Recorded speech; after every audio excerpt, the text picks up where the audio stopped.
আসসালামু আলাইকুম my dear beautiful student, আশা করি প্রত্যেকে অনেক ভালো আছো। আলহামদুলিল্লাহ আমিও ভালো আছি।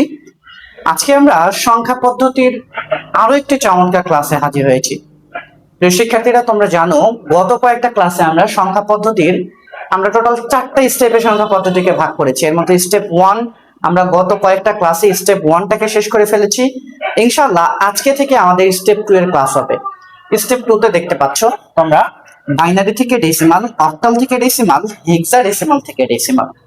প্রিয় শিক্ষার্থীরা, আর স্টেপ 1 এ আমরা করেছিলাম ডেসিমাল থেকে বাইনারি, ডেসিমাল থেকে অক্টাল এবং ডেসিমাল থেকে হেক্সাডেসিমাল।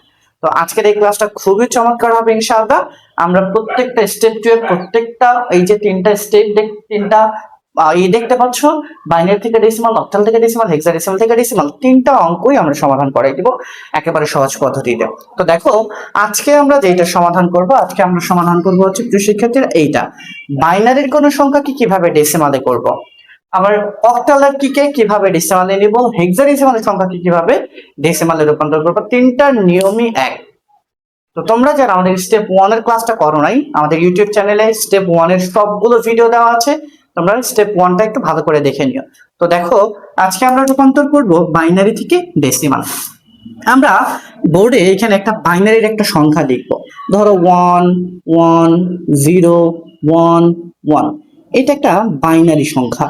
এই বাইনারি সংখ্যাটাকে যদি তোমার ডেসিমালে রূপান্তর করতে বলে, অথবা অক্টালের কোন সংখ্যাকে যদি ডেসিমালে রূপান্তর করতে বলে, অথবা হেক্সাডেসিমালের কোন সংখ্যাকে যদি ডেসিমাল করতে বলে, একই নিয়মে আমরা সমাধান করব। দেখো তুমি যদি এইটা ভালো করে বুঝো, বাকি দুইটা তোমার কাছে একেবারে সহজ মনে হবে ইনশাআল্লাহ। তো দেখো আমরা এখন বাইনারির এই সংখ্যাটাকে ডেসিমালে রূপান্তর করব। দেখো এটা কিভাবে করব, আমরা প্রথমে কি করব, এই যে বাইনারির যে সংখ্যাটা দেওয়া আছে, অথবা অক্টালের যে সংখ্যাটা দেওয়া থাকবে, অথবা হেক্সাডেসিমালের যে সংখ্যাটা দেওয়া থাকবে, এই সংখ্যাগুলোকে আমরা আগে একটু স্পেস দিয়ে লিখে নিব। 1 1 0 1 1। এরপরে কি করব, এগুলোর উপরে এরকম একটা তীর চিহ্ন দিব। তোমরা এগুলো চাইলে ব্যবহার নাও করতে পারো, কোনো সমস্যা নেই।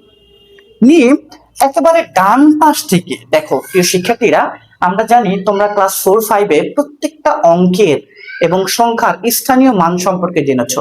এখানেও প্রত্যেকটা অঙ্কের বা প্রত্যেকটা সংখ্যার স্থানীয় মান আছে।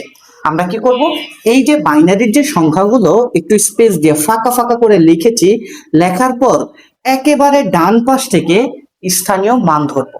একেবারে ডানে যে অবস্থান করছে ওর স্থানীয় মান হচ্ছে 0, তার আগে যে অবস্থান করছে ওর স্থানীয় মান 1, এরপর এটা 2 3, এটা 4। যদি আরো সংখ্যা থাকতো তাহলে 5 6 7 8 এইভাবে হতেই থাকবে। অর্থাৎ স্থানীয় মানটা তাহলে আমরা কিভাবে ধরবো, একেবারে ডানে যে সংখ্যাটা থাকবে, অঙ্কটা থাকবে, ওর স্থানীয় মান ধরবো 0, তার আগে একটা 1, তার আগে একটা 2, তার আগে একটা 3, তার আগে একটা 4। এইভাবে যদি আরো সংখ্যা থাকে আমরা এগুলোর স্থানীয় মান ধরে নিব। ওকে, এরপরে কি করব আমরা একটু ভালো করে খেয়াল করো। এরপরে এই যে সংখ্যা যে ডিজিটটা আছে এখানে 1 1 লিখবো, এরপরে গুণ দিব। আর কার সাথে গুণ করব, দেখো এই যে সংখ্যাটা যে সংখ্যায় থাকবে, যেমন এটা কিসে আছে, বাইনারিতে, বাইনারির বেস কত, বাইনারির বেস 2, তাহলে এটাকে 2 দ্বারা গুণ করব।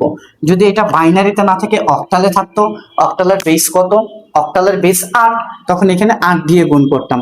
যদি এটা হেক্সাডেসিমালে থাকতো, হেক্সাডেসিমালের বেস কত, হেক্সাডেসিমালের বেস হচ্ছে 16, তখন আমরা এখানে 16 দিয়ে গুণ করতাম। বুঝতে পেরেছো? আর এই যে এইটার উপরে যে স্থানীয় মান দেখতে পাচ্ছ, দেখছো স্থানীয় মান কত, এটা 4। এই স্থানীয় মানটা এখানে পাওয়ার হিসাবে বসে যাবে। কি হিসাবে বসবে, এটার উপরে আমরা পাওয়ার হিসাবে বসাই দিব। এরপরে প্লাস চিহ্ন দিব। এগুলো সেম একই নিয়মে করব। 1 ইন্টু সেম 2 দ্বারা গুণ করব, স্থানীয় মানটাকে পাওয়ার হিসাবে বসাই দিব। আবার প্লাস 0 ইন্টু 2, স্থানীয় মানটাকে পাওয়ার হিসাবে বসাই দিব। আবার প্লাস 1 ইন্টু 2, স্থানীয় মানটাকে পাওয়ার হিসাবে বসাই দিব। প্লাস 1 ইন্টু 2, স্থানীয় মানটাকে পাওয়ার হিসাবে বসাই দেব। দেখো প্রিয় শিক্ষার্থীরা, এখন আমরা এটা ক্যালকুলেশন করব। ওকে, দেখো তো 2 এর উপর পাওয়ার 4 করলে কত হয়, 2 এর উপর পাওয়ার 4 করলে হয় 16। 16 দিয়ে যদি 1 কে গুণ করো তাহলে কত হয়, 16 কে 16, প্লাস 2 এর উপর কিউব করলে কত হয়, 8, 8 এর সাথে 1 গুণ করলে কত হয়, 8 কে 8, প্লাস 2 এর উপর পাওয়ারফুল করলে কত, 2 এর উপর স্কোয়ার করলে কত হয় 4, 4 এর সাথে 0 গুণ করলে 0 এর সাথে যাকে গুণ করবা 0, প্লাস 2 এর উপর স্কোয়ার করলে কত হয়, ও সরি এটা আমরা একটু মিস্টেক করেছি, এটার স্থানীয় মান 2 হবে না 1 হবে। ওকে, তারপরে দেখো 2 এর উপর পাওয়ার কত আছে 1, আমরা জানি 2 এর উপর পাওয়ার 1 থাকলে সেটা 2, 2 এর সাথে 1 গুণ করলে 2 অক্ষে 2, প্লাস 2 পাওয়ার 0, আমরা জানি 2 পাওয়ার 0 এটা একটা মান আছে, শুধু 2 পাওয়ার না, পৃথিবীর যে কোনো সংখ্যার উপরে যদি পাওয়ার 0 থাকে ওইটা সমান সমান আমরা 1 লিখতে পারি। কি লিখতে পারি? তাহলে 2 পাওয়ার 0 এটার মান কত 1, যদি 5 এর উপর পাওয়ার 0 থাকে ওইটার মান 1, 1000 এর উপরও যদি পাওয়ার 0 থাকে ওইটার মান 1। তো দেখো তাহলে 2 পাওয়ার 0 এটার মান কত হয় 1, 1 এর সাথে 1 গুণ করলে কত হয় 1। আচ্ছা, এখন এটা আমরা যোগ করে দিলে আমাদের কাজ শেষ। 16 আর 8 যোগ করলে কত হয়, 16 আর 8 যোগ করলে কত হচ্ছে 24, 24 আর 2 26, 26 আর 1 27, বাস হয়ে গেল আমাদের। তাহলে এটার অ্যান্সারটা কিভাবে লিখবো, এইভাবে। সুতরাং 1 1 0 1 1, তাহলে এটাকে ডেসিমালে আমরা কত পেলাম 27, 27, বাস শেষ হয়ে গেল। ওকে, তো শিক্ষার্থীরা এখানে তোমাদেরকে আরেকটা কথা বলে নেই, এই যে এই লাইনটা যে আমরা করেছি, এই স্থানীয় মানের যে লাইনটা, এই লাইনটা তোমরা চাইলে না করলেও কোনো সমস্যা নেই, এটা না করেও তোমরা করতে পারবে। তবে এটা করলে যারা একটু দুর্বল আছো, এই লাইনটা বাদ দিয়ে এই লাইন করলে অনেক সময় তুমি কনফিউশনে পড়ে যাও।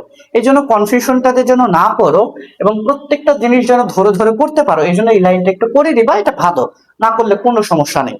আশা করি বুঝতে পেরেছো। এটাই ছিল আমাদের এই স্টেপ 2 এর প্রথম অংশটা, বাইনারি কোন সংখ্যাকে কিভাবে আমরা ডেসিমালে রূপান্তর করব। আশা করি প্রিয় শিক্ষার্থীরা তোমরা বুঝতে পেরেছো। প্রত্যেকে ভালো থেকো, সুস্থ থেকো, আর আমাদের ইউটিউব চ্যানেলটিকে সাবস্ক্রাইব করে আমাদের পাশেই থেকো। আর আরেকটি কথা বলছি, যারা তোমরা মনে করো যে আমাদের ভিডিও দেখে তোমাদের বিন্দু পরিমাণ উপকৃত হচ্ছে এবং আমাদের এই ভিডিওটি তোমার এক ফ্রেন্ডকে বা বন্ধুকে দেখাইতে পারলে ওরও উপকার হবে, তাহলে আমাদের ভিডিওটি শেয়ার করো। আর যদি মনে করো যে না ভিডিও দেখে তোমার কোনো বিন্দু পরিমাণ কোনো উপকৃত হচ্ছে না বা এইভাবে শিখতে পারছো না, তাহলে আমাদের ভিডিওটি শেয়ার করার কোনো প্রয়োজন নেই।